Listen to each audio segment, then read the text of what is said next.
I have a question Call which us. I think is, and I hope that you don't hate me about this, but I think it's important because we've got a lot of people asking us. So yeah, we heard about tables and the fact that you can create a default table in your template. But what happens when you have a table that looks really cool and the client says, "Okay, I want this table to be a default one." Can you do that? You have to hire Echo to program it in XML, like I did yesterday. Oh, okay. So if we hire Echo, she would be able to program it. Yep. Okay, Maybe. that's It good to can't be know. very complicated. It depends on the type of table, but yes. Because tables in Power, just so you know, you're right. You can't easily create your own default table in PowerPoint. You can select one of them from the gallery, as Julie showed, but it's hard to create your own, and you do have to hand do it in the XML.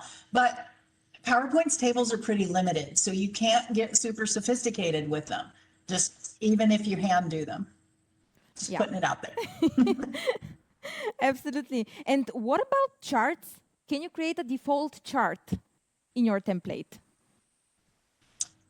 No, the closest thing that you can do, honestly, is to make sure that your color theme is solid, because those accents, charts will pick up accents 1, 2, 3, 4, 5, and 6, which are the last 6 of the color chips. So Julie, did you show a color? You showed a customized color theme in there, I right? did. Yeah. Yeah.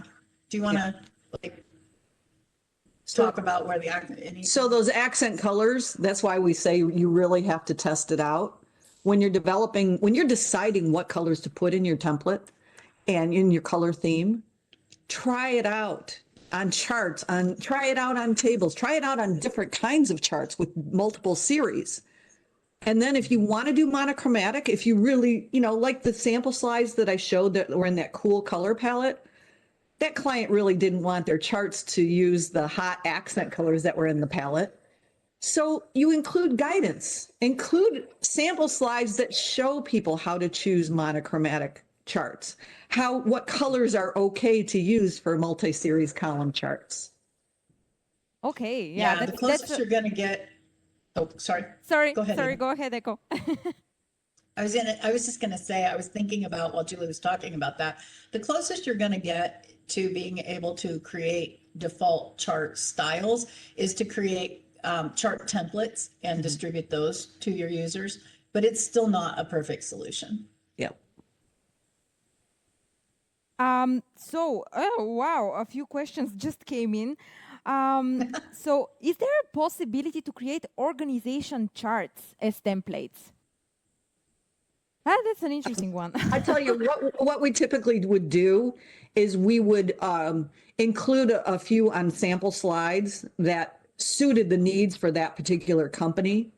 Maybe include one for their current organization or the department, and include instructions on how to edit it. Yeah.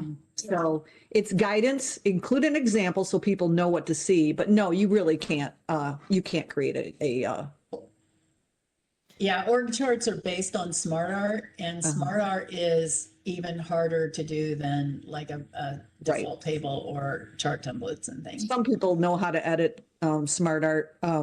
Very few. Few and far between. So. Yeah.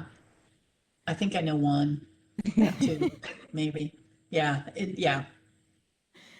There is one which is quite interesting. Obviously, comes from someone who has played a bit with templates. But can we discuss a bit the preserve layout feature?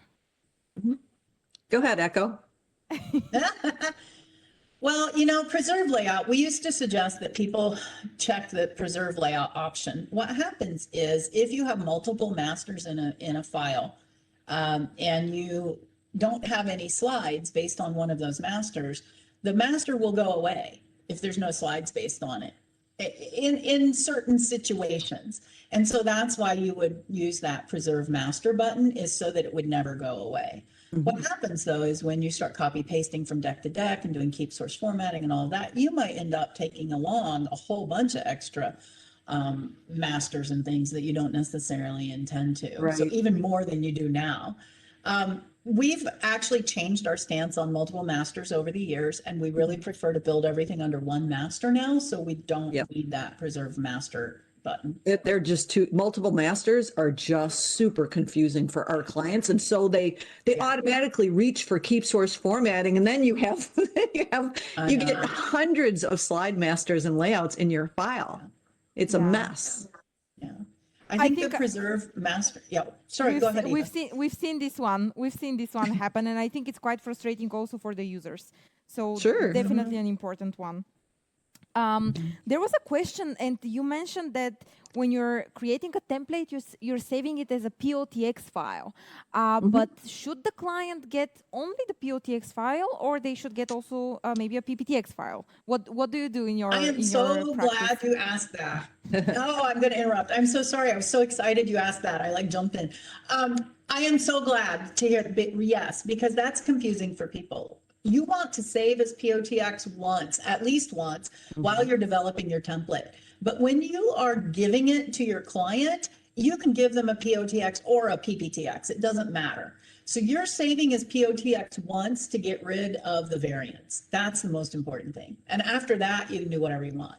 And what we've learned recently, like not even recently, but because of all the online storage capabilities and things, a lot of those don't deal with POTX files well. Like SharePoint wouldn't open them for a long time, and OneDrive wouldn't.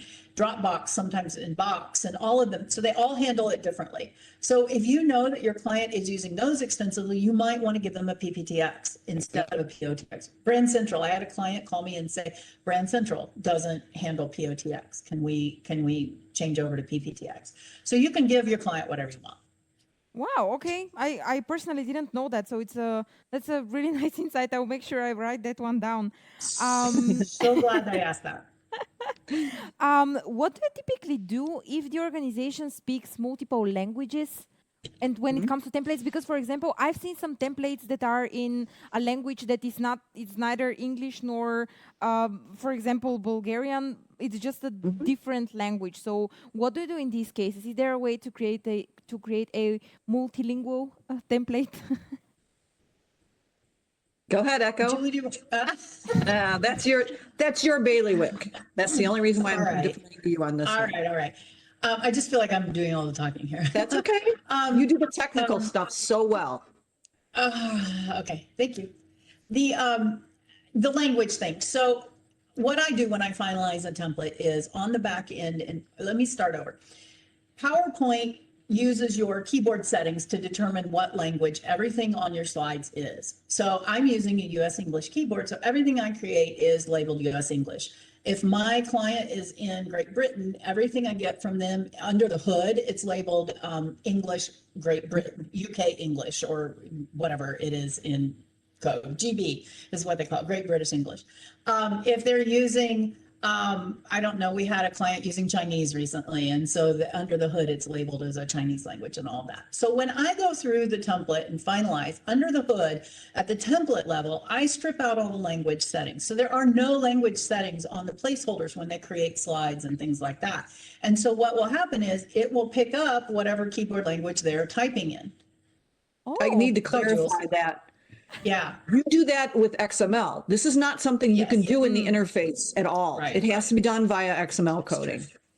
That's true. Thank you. Yes, I do. I run through the XML and I strip out all those language settings. Now, I will tell you that I am not 100% convinced that I absolutely have to do that. But what you do need to do, especially, is on the slide level, you need to make sure that anything you've created is set to the appropriate language so that it spell checks correctly. And there's a setting on the review tab where you can set proofing language. So you can select all items and set proofing language there. Now, I do that in the XML. I go through, like I'm doing a template for a client in England right now, and I just did this last night. So I ran through all the layouts in the master in the XML, and I stripped out all language settings. And then I looked at the slides and I changed all the US English to Great British.